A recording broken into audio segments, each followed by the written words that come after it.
Greetings, family. Today, welcome to One Family of God Ministries. I first want to share with you what we're going to be discussing. We're going to be talking about Paul and Timothy's life, and it's going to really bless your life. Stay tuned.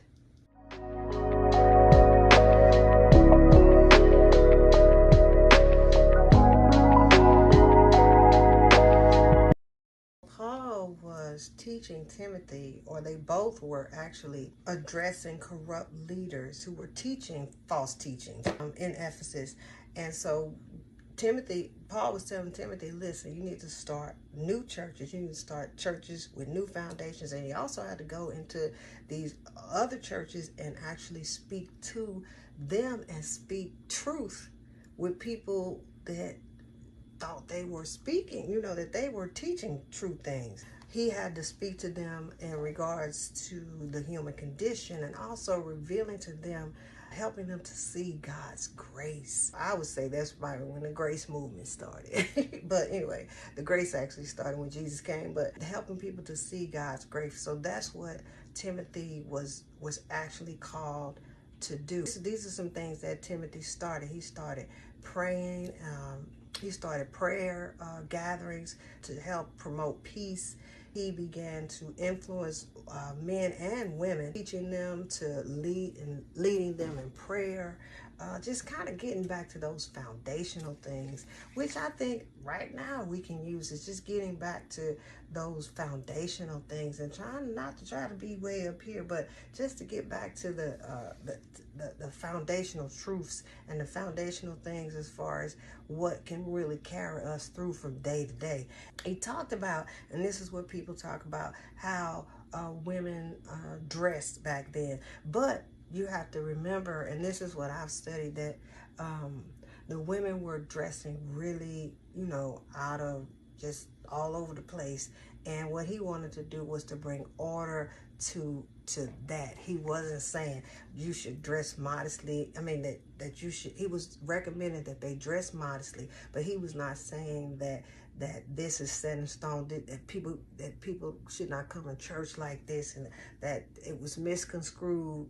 And what he wasn't teaching that, he was teaching that attending church and dressing in a modest fashion, he was just trying to deter them from whimsical and being not being who they are. If you're a fashion person, I don't think that's what the concept was. But he was saying that when you come from maybe the street or ripping and running and doing your thing, this is just a holy place, and this is holy ground, and this is a place where you should want to look a certain way and dress a certain way. But listen, God changes, Jesus changes all of that. But that's what that was about. So I think some of that was misleading when it was when we read it sometimes, but we have to sometimes in the Word we have to go deeper to really find out what was really going on. You need to read more about it.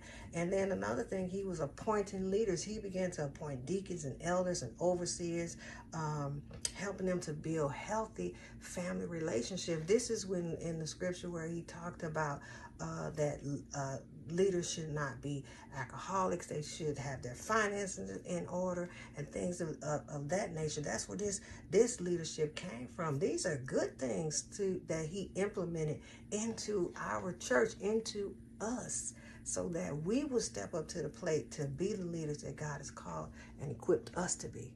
There were even teaching that was said that people should not marry and should not eat meat and things of this nature. And Paul and Timothy counteracted that. Well, actually, Timothy was coming to teach something totally different. He said God's creation is good, marriage is good, and food should be received with gratefulness. So he was just kind of coming to shift the narrative, to kind of shift some of the thinking.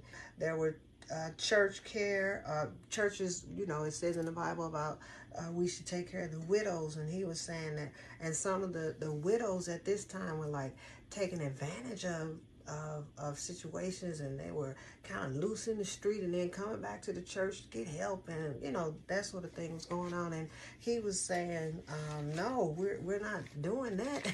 If you have help from the family and things like that, then that's where you're going to get your help. But the church is here to help those in need, not to be just a place people just use the finances or use the resources and it's not really helping people. And I know a situation that actually happened. I was in a church one time, and a family needed help, and the leader said, well, we've helped this family several times, and we're not indulging in any of helping them anymore. And I was like, I kind of got offended and got angry, like, what you mean you're not helping them? But then when I really found out what was really going on, is these people were conniving, they were liars, they were cheaters, and that's why a lot of times some churches say, you need to bring me the bill, we'll pay the bill directly to the people, and they got stipulations, but there is a reason why these things are put in place.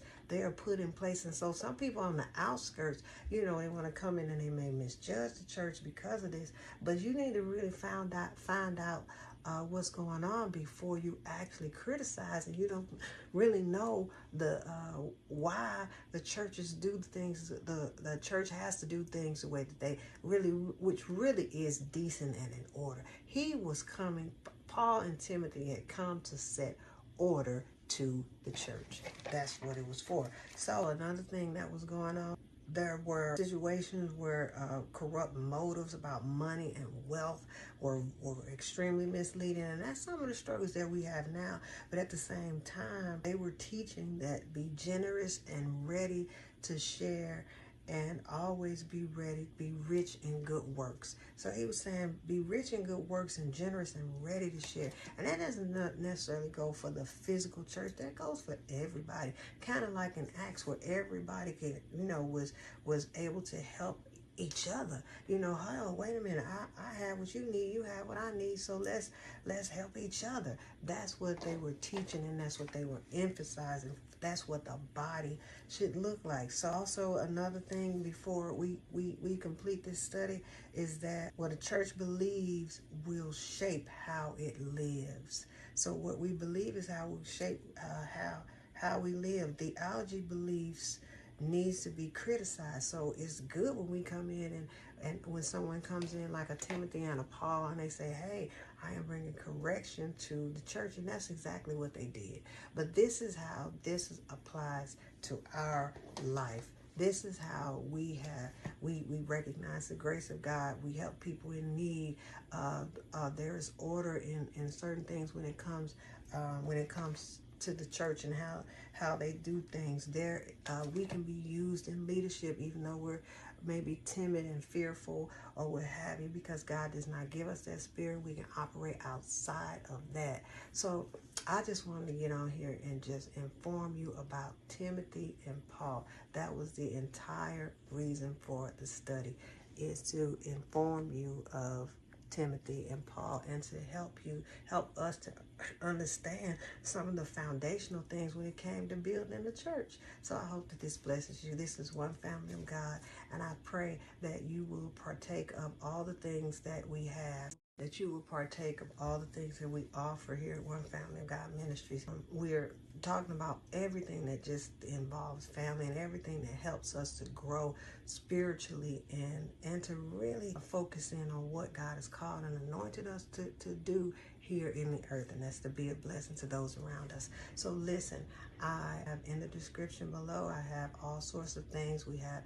things on joy and peace, and even confessions that we have that you can say over your family.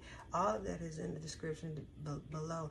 And when we finish 2 Timothy, this was 1 Timothy, when we complete 2 Timothy, I will also have a Bible study for this. You can download it, use it just to bless into your life, and to just get more knowledge, more biblical knowledge. That's what I'm trying to get, just more biblical foundation on things, how God had placed people to put things in order for us, to be a blessing to us, and how even our church was shaped, and how he used the people, and how he uses his children to be a blessing to each other. So I just want to come on here and just be a blessing to you. I hope that you were blessed, and I look forward to sharing 2 Timothy with you, more of that. And also the devotional that we have for 1 and 2 Timothy is interactive. It's going to have questions, things that will challenge you and help us to just be better. So listen, this is One Family of God Ministries,